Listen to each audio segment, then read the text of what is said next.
fase identifikasi.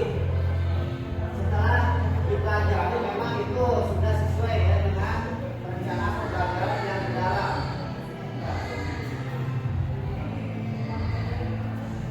Nah ini ya. Yang pertama itu ada identifikasi. Apa saja di dalamnya? Ada identifikasi kesiapan murid. Terus yang kedua memahami karakteristik materi pelajaran ya. Terus yang ketiga yaitu menentukan dimensi profil lulusan. Kita lihat ke template-nya. Nah ini tadi yang pertama identifikasi peserta didik. Nanti tidak dimasukkan identifikasinya di sana. Kesiapan peserta didik sebelum belajar seperti pengetahuan awal, minat, latar belakang dan kebutuhan belajar serta aspek lainnya. Boleh dimasukkan apa namanya itu ice breaking ya. Terus apa namanya pemantik dan sebagainya. Terus yang kedua materi pembelajaran. Nah dari materi pembelajaran ini tuliskan analisis materi pembelajaran seperti jenis pengetahuan yang akan dicapai. Batu dari mana? Dari CP ya. Dari CP ya. Nah ini ada relasi dengan kehidupan nyata peserta didik dengan kesulitannya dan sebetulnya. Nah, ini dari identifikasi 1, 2. Yang ketiga, nah ini yang ketiga, dimensi profil lulusan atau DPL. Jadi tidak tadi sudah dijelaskan oleh Pak Ade ya. Jadi tidak semua dimensi profil lulusan itu usul karena nantinya akan repot untuk menilainya. Jadi pilih salah satu atau boleh 2, boleh 3. Pilihlah dimensi profil lulusan itu pada identifikasi. Ya. Lanjut tadi dari identifikasi ke mana? Ke desain pembelajaran. Jadi kita tentukan tujuan pembelajarannya, PP-nya, terus menentukan kerangka pembelajaran. Kita lihat di template seperti apa. Ini desain pembelajaran, PP-nya apa, diidentifikasi tinggal di copy paste. Terus, nah ini lintas disiplin ilmu yang dinamakan dengan kurikuler ada di sini. Tapi menurut saya mungkin tidak tahu menurut Bapak dan Ibu. Silakan nanti lihat yang ada yang sudah jadi mungkin yang ada berbasis pembelajaran mendalam ya. Karena di sini ada lintas disiplin ilmu. Tuliskan analisis materi pelajaran seperti jenis pengetahuan yang akan dicapai, terus relasi dengan kehidupan nyata peserta didik, tingkat kesulitan materi, integrasi nilai dan karakter dan lainnya. Dan bisa di sini diterangkan. Nanti didesain. Dan yang kedua itu menentukan kerangka pembelajaran, yaitu apa? Di dalamnya ada praktik, pedagogis, kemitraan pembelajaran, lingkungan pembelajaran, pemanfaatan digital. Jadi di sini bisa dituliskan misalnya memakai materi dari dari PowerPoint, boleh di sini rasanya. Atau kita di sini ilmu seperti apa? Misalkan memutar video dari YouTube boleh, WhatsApp juga boleh di lintas disiplin ilmu antara misalkan bahasa dengan IPA, dengan IPS, banyak itu di YouTube kan ada narasi-narasi atau video deskripsi dan sebagainya, itu kan sudah termasuk ke lintas disiplin ilmu atau lintas apa ya. Selanjutnya yaitu ke desain pembelajaran, masih di desain ya, masih sama di desain pembelajaran. Ke tujuan pembelajarannya, tujuan pembelajarannya ini tadi sudah kan. Nah ini yang tadi yang satu lewat saja kita bahas tadi ya, tujuan pembelajaran. Nah ini praktik pedagogis seperti apa, topiknya seperti apa tadi ada CP dan PP-nya. Terus praktik pedagogisnya kita masukkan model strategi metode yang ditentukan oleh guru untuk mencapai pembelajaran dalam mencapai dimensi profil lulusan. Jadi dalam pembelajaran dalam itu berarti yang dipakai apa? Model dan strateginya itu kebanyakan itu kontekstual, seperti banyak ya. Nah itu seperti itu kontekstual dimasukkan di sini di pembelajarannya. Terus lingkungan pembelajaran pembelajaran. Nanti juga dituliskan lingkungannya, lingkungan pembelajaran yang mengintegrasikan antara ruang fisik dan ruang virtual. Contohnya seperti ini. Di sini lingkungan pembelajaran berbeda dengan di kelas yang biasa misalnya. Karena di sini itu sudah ada disediakan fokus, terus laptop, ada layar juga. Nah ini sudah termasuk ke lingkungan pembelajaran yang virtual. Ini contohnya. Jadi kalau misalkan mau mengintegrasikan yang ini, boleh memakai ruangan yang sudah ada digitalnya. Termasuk nanti ada pemanfaatan digital ya. Juga boleh kalau ada kolaboratif interaktif memakai daring atau memakai biasanya itu memakai aplikasi seperti yang pernah dipelajari sama buah kita apa Quizzes ya, ada Quizzes, ada Canva, itu boleh dipakai dalam pembelajaran itu dalam pemanfaatan teknologi, nantinya bisa memateri kita. Nah ini lanjut ke pengalaman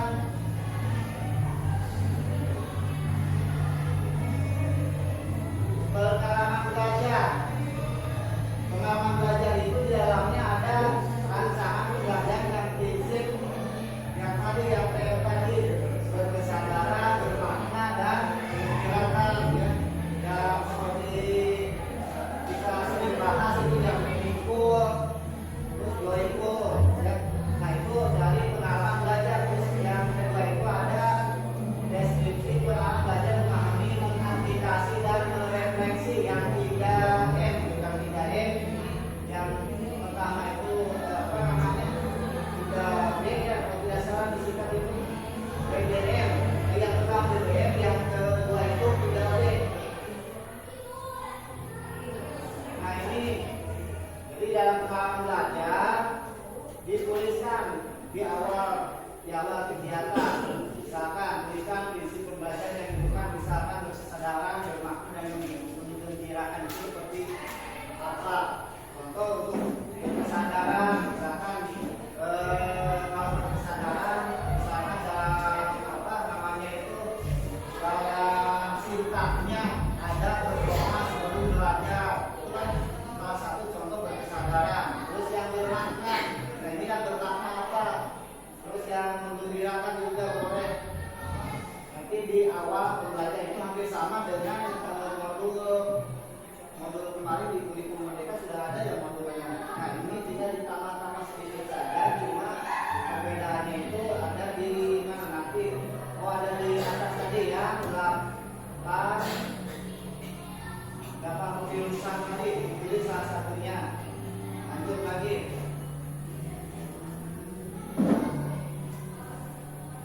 Asesmen. Nah ini yang terakhir. Terakhir itu asesmen. Asesmennya itu seperti apa? Hampir sama dengan kemarin juga di kurikulum Merdeka. Jadi asesmen itu ada asesmen awal, asesmen di proses, dan asesmen di luar proses. Misalkan kalau asesmen awal itu bermaksudnya itu pretest ya, pretest bukan istilahnya itu apa bu? Ya, nah itu pretest. Terus ada yang learning, kayak off-learning, ada yang off-learning. Yang berarti yang off-learning itu berarti yang sumatif, yang akhir pelajaran. Terus ada lagi yang on-learning itu yang proses. Kalau yang sebelum proses itu yang S-learning, kalau tidak salah asesmen S-learning.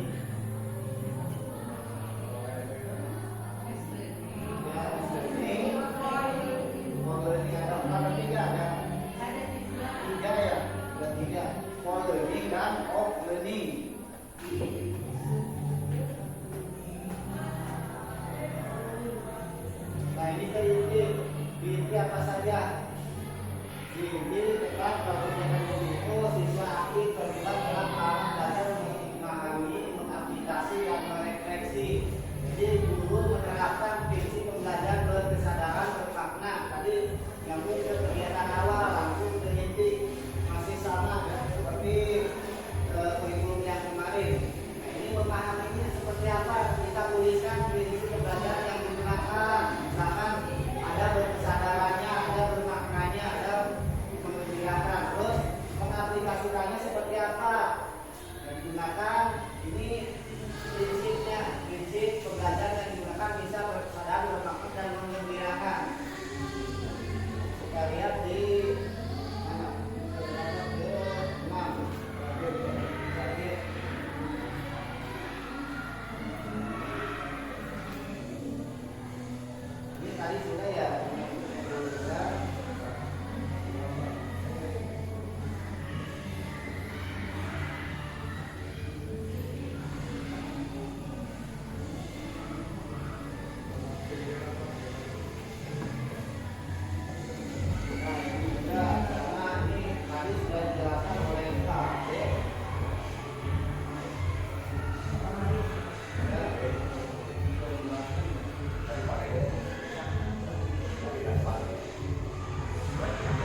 Nah ini di awal tadi mengambil kesimpulan dari teks deskripsi.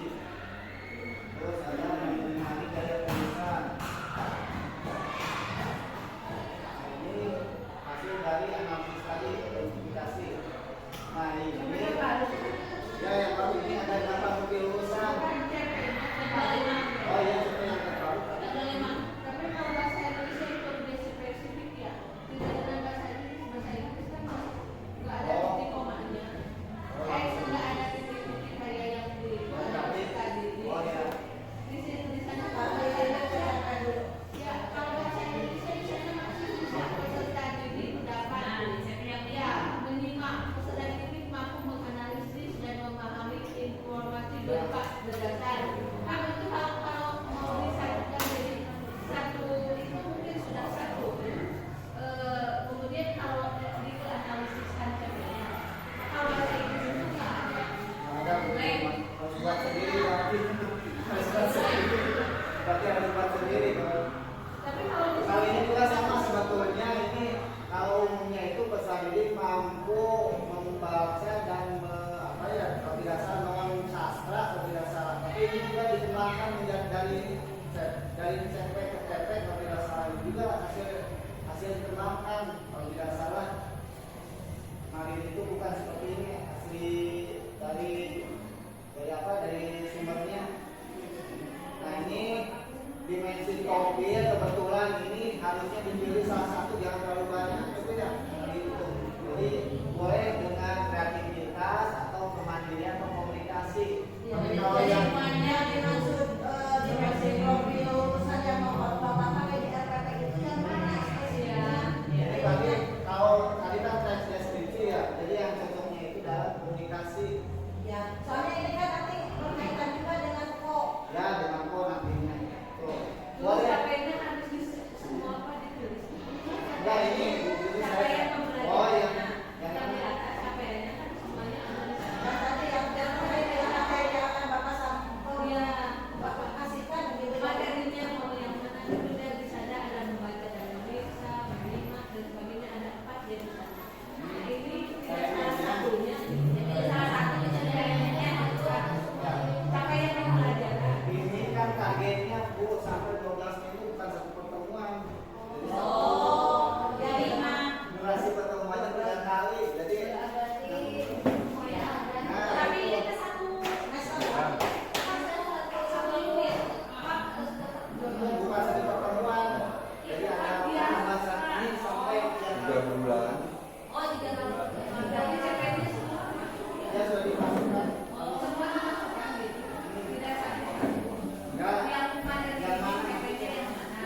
Kan di sana ada capaian pembelajaran. Dan di sana dimasukkan semua. Yang yang ini yang ini. Capaian pembelajaran, elemen dan capaian pembelajaran. Berarti di elemennya semua itu masuk yang terang. Ya, ini kalau saya buatnya 3 kali pertemuan, kalau mau 1 kali pertemuan juga bisa, jadi tidak semua. Dengan kekatan. Ya. Jadi, ya gini aja dah. Ini mungkin nanti kalian kan mau teaching ya, real teaching, mau buka kelas, untuk teman-teman mau lihat. Nanti bisa nggak? Satu sekali satu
kelas itu pada dia ya.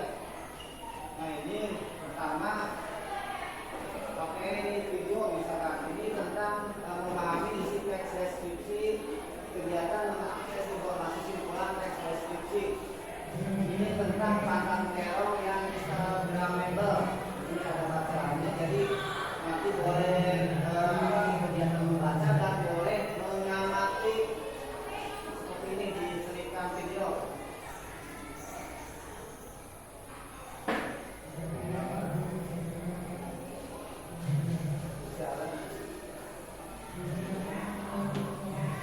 Kalau video ini saya selipkan itu ini video tentang ini tentang nah ini pantang teror yang Instagramable di Aceh di kota Pakemon.